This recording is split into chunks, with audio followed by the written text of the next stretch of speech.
Como punto de partida del recorrido por esta unidad, reflexionemos acerca de los siguientes interrogantes propios de diferentes entornos laborales. ¿Qué tipo de trabajo haría gratis? ¿Por qué? ¿Recibiría en contraprestación de su trabajo una remuneración que no fuese monetaria? ¿Por qué? Se recomienda tomar nota de sus respuestas para que las vaya complementando a medida que estudia los materiales preparados para guiar el logro de las competencias propuestas para la unidad. Buenas, les habla Juan Carlos Tejero Medina desde Bogotá. El salario laboral es un elemento esencial del contrato de trabajo. Se puede definir como la remuneración que hace el empleador al trabajador como contraprestación de un servicio o labor realizada, originada de un contrato de trabajo.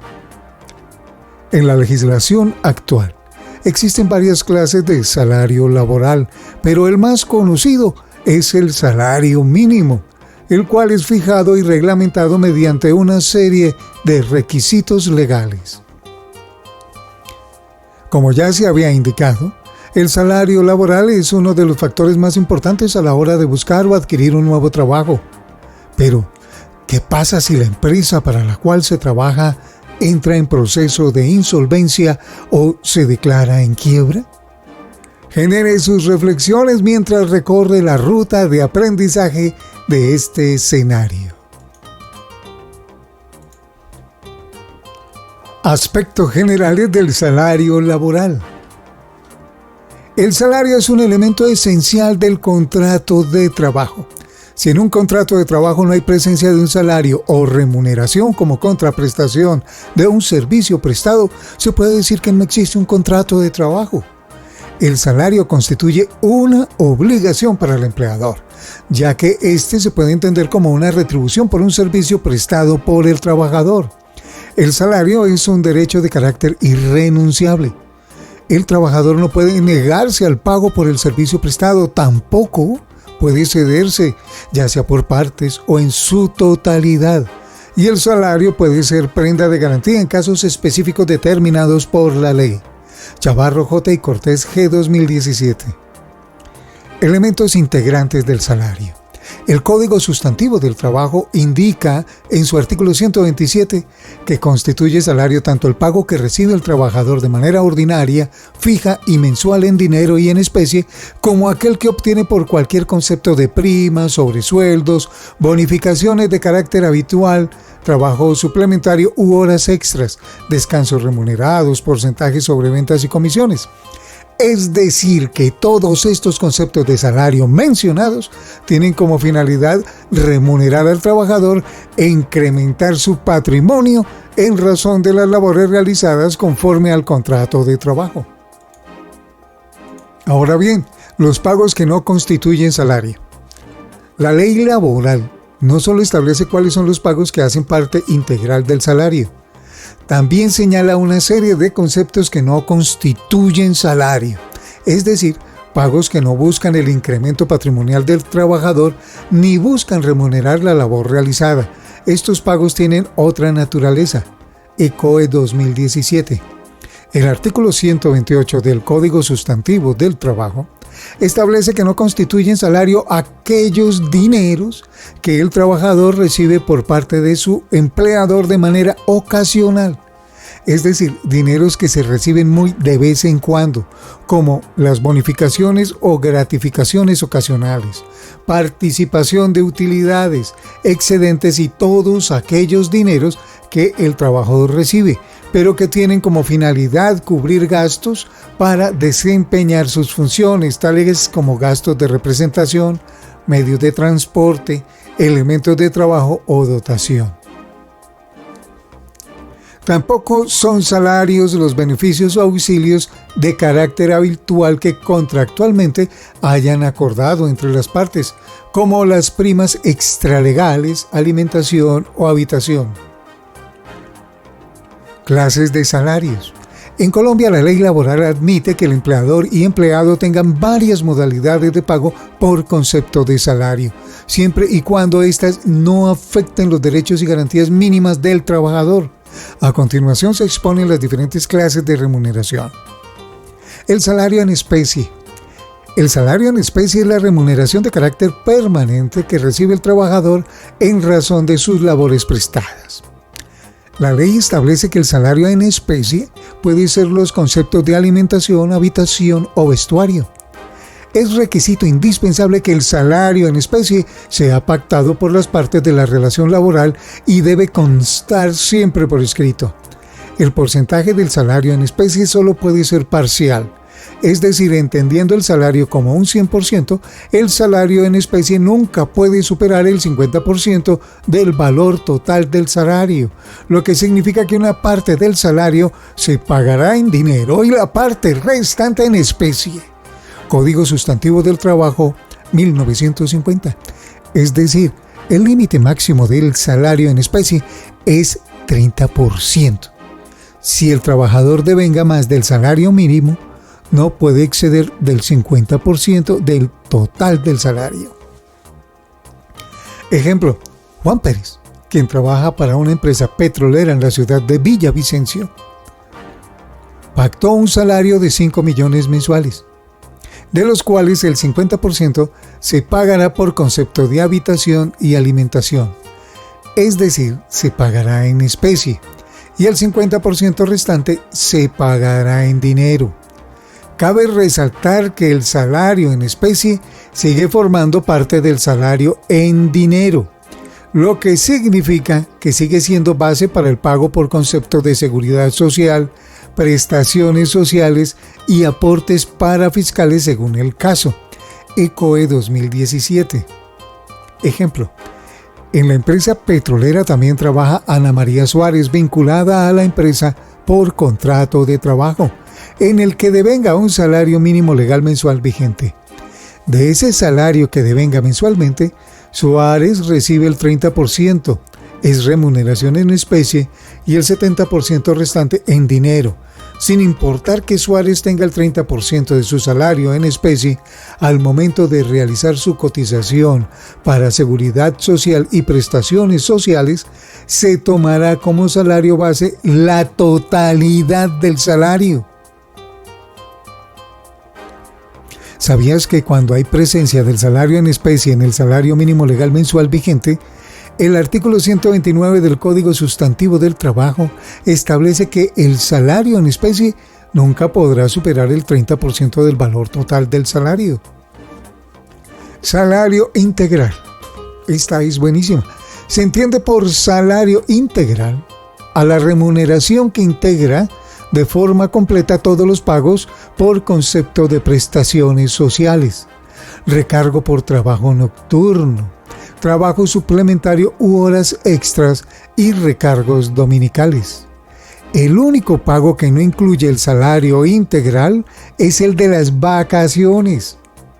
El valor del salario integral pactado por las partes se constituye como base para liquidaciones en caso tal de que exista un despido del trabajador sin justa causa y liquidación de vacaciones. El Código Sustantivo del Trabajo establece en su artículo 132 que el valor del salario integral siempre debe constar por escrito en el contrato laboral, previa aprobación de las partes, y no puede ser inferior a 10 salarios mínimos legales mensuales vigentes. Pero hay que tener en cuenta que los valores por concepto de factor prestacional constituyen un 30% del salario, lo que implica que el salario integral debe superar los 13 salarios mínimos legales mensuales vigentes. Espero que lo entiendan. Algunas personas dicen que más de 3 salarios mínimos es integral. Ojo. Normas protectoras del salario. Cuando se habla de las normas protectoras del salario, se hace referencia a todas las normas destinadas a regular aspectos básicos y generales del salario, de tal manera que las personas no pueden violar los derechos especiales ya establecidos sobre el salario. Periodos de pago. El salario o la remuneración por un servicio laboral prestado debe realizarse por periodos iguales y vencidos por parte del empleador. Es decir, El pago se realiza en días establecidos y de forma continua por el tiempo establecido en el contrato laboral.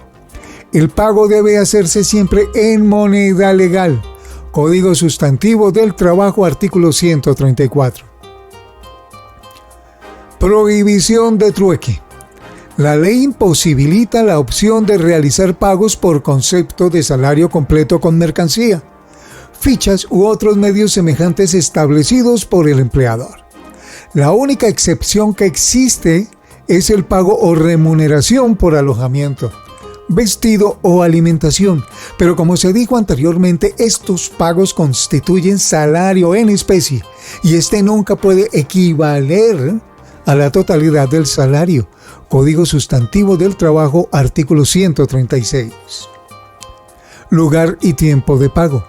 Por acuerdo entre las partes y por regla general, la remuneración laboral se deberá realizar en el lugar donde el trabajador presta sus servicios o donde labora generalmente.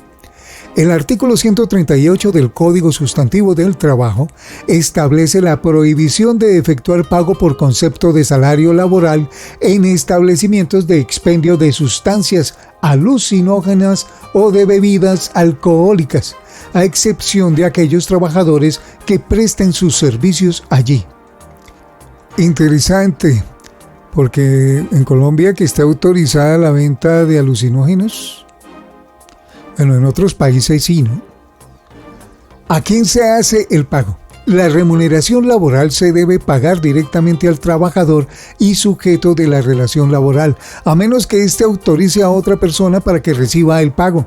Esta autorización debe constar por escrito. Código Sustantivo del Trabajo, artículo 139. Irrenunciabilidad y prohibición de cederlo.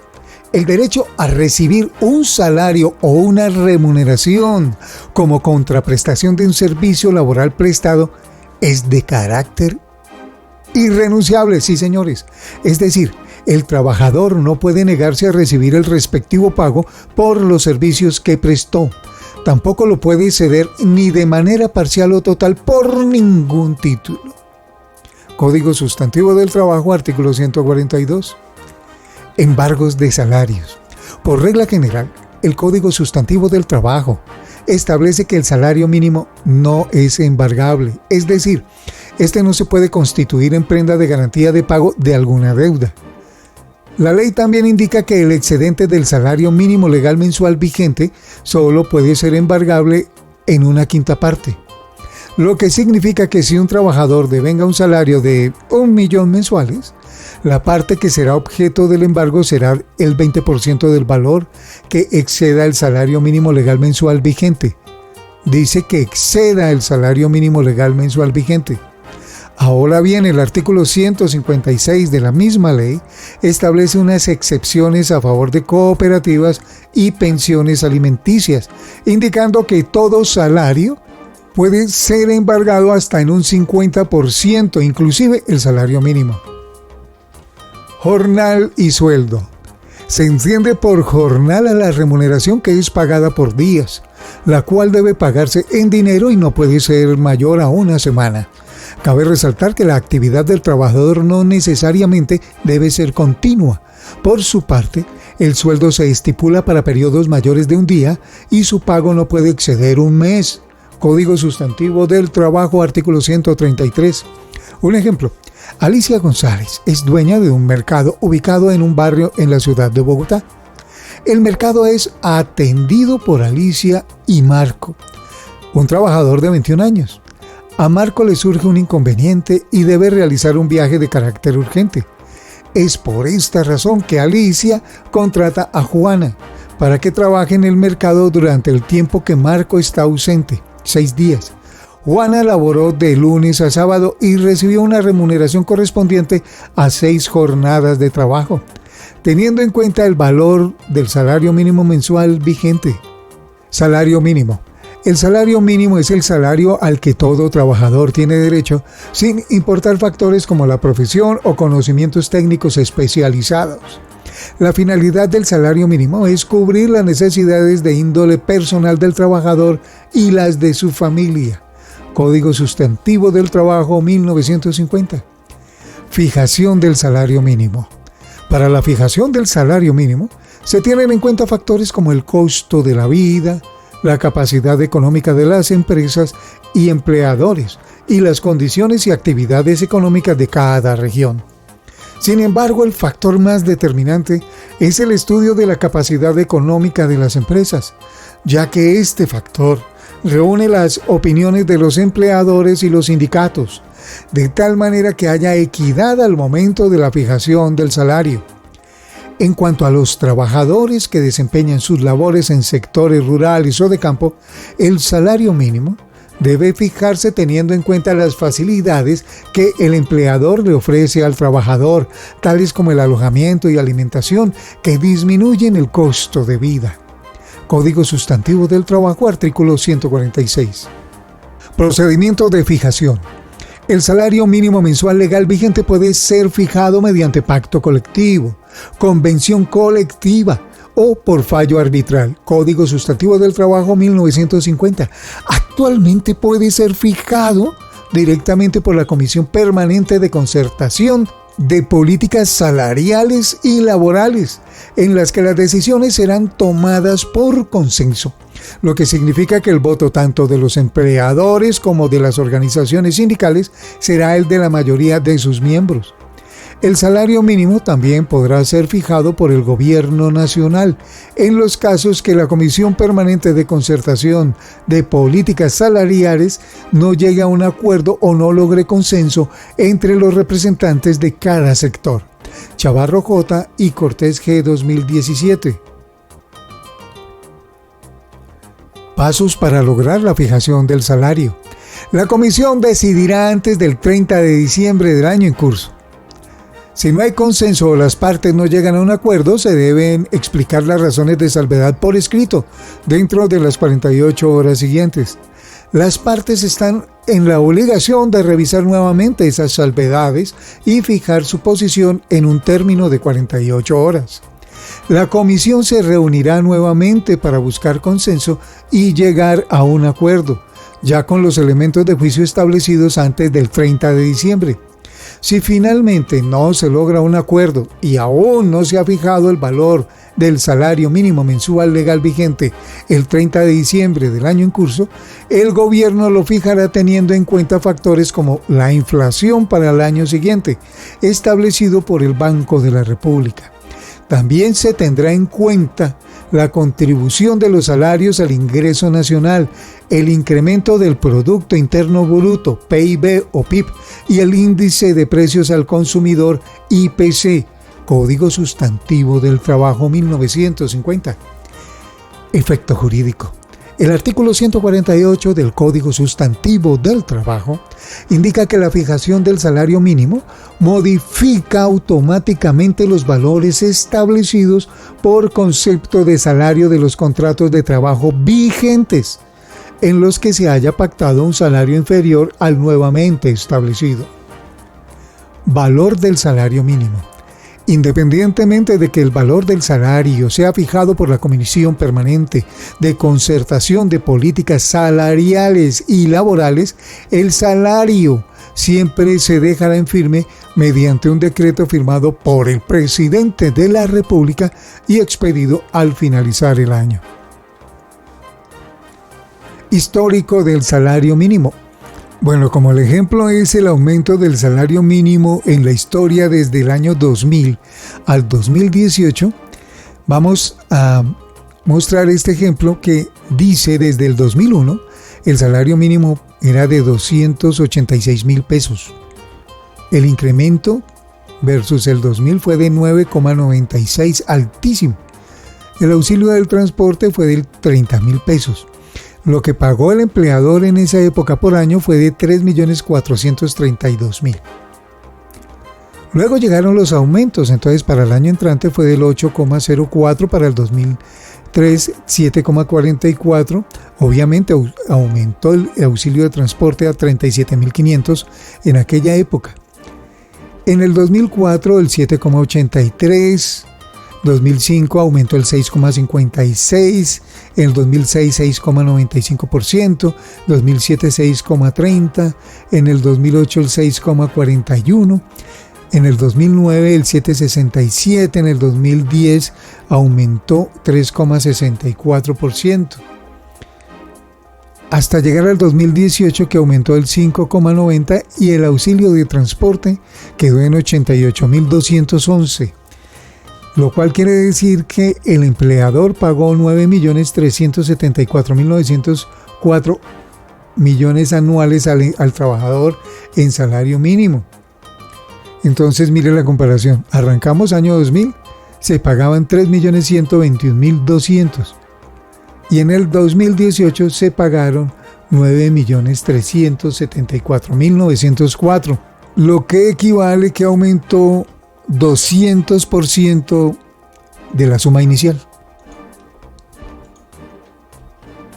Prelación de créditos. El artículo 2495 del Código Civil, el cual fue modificado por el artículo 36 de la Ley 50 de 1990, establece que los créditos causados o exigibles a los trabajadores por concepto de salarios, sueldos, cesantías y todas las prestaciones provenientes del contrato de trabajo son créditos de primera clase. Es decir, en caso de quiebra o declaración de insolvencia por parte de una empresa, estos dineros deberán pagarse primero que las otras obligaciones a cargo del empleador. El juez civil que conozca dicho proceso dispondrá del pago privilegiado y pronto del salario, liquidaciones e indemnizaciones laborales. Lo que se busca con esta medida es que los trabajadores reciban sus pagos laborales sin tener que esperar el tiempo que dure un proceso judicial. Los créditos laborales podrán demostrarse mediante cualquier medio de prueba autorizado por la ley. Esto es, documentos, testimonios de terceros, declaración de parte y otros medios que sean útiles para la demostración de los créditos laborales. Hay que recordar que conforme a la ley vigente, las obligaciones laborales se pagan primero que las costas judiciales, las expensas funerales y los gastos de la enfermedad del deudor. Referencias: Chavarro J. y Cortés G. 2017, Cartilla Laboral y Seguridad Social, nueva legislación. Código Civil de Colombia, 1887, artículo 2495. Código Sustantivo del Trabajo, 1950, artículos 104 y 105, artículos 127, 128, 129, 132, 133, 134, 136, 139, 142, 145, 146, 148, 154, 155 y 156. Congreso de Colombia, 28 de diciembre de 1990, por la cual se introducen reformas al Código Sustantivo del Trabajo y se dictan otras disposiciones. Ley 50 de 1990. Ministerio del Trabajo, 30 de diciembre de 2016, por el cual se fija el salario mínimo mensual legal, decreto 2209 de 2016. Presidencia de la República, 30 de diciembre de 2017, por el cual se fija el salario mínimo mensual legal, decreto 2269 de 2017. Presidencia de la República, 30 de diciembre de 2017, por el cual se establece el auxilio de transporte, decreto 2270 de 2017. Salario mínimo Colombia.net 2018. Salario mínimo mensual 2018 en Colombia. Información técnica. Facultad de Sociedad, Cultura y Creatividad. Módulo Derecho Laboral Individual y Seguridad Social. Unidad 3. Salario y Reglamento Interno de Trabajo. Escenario 5. El salario laboral en Colombia.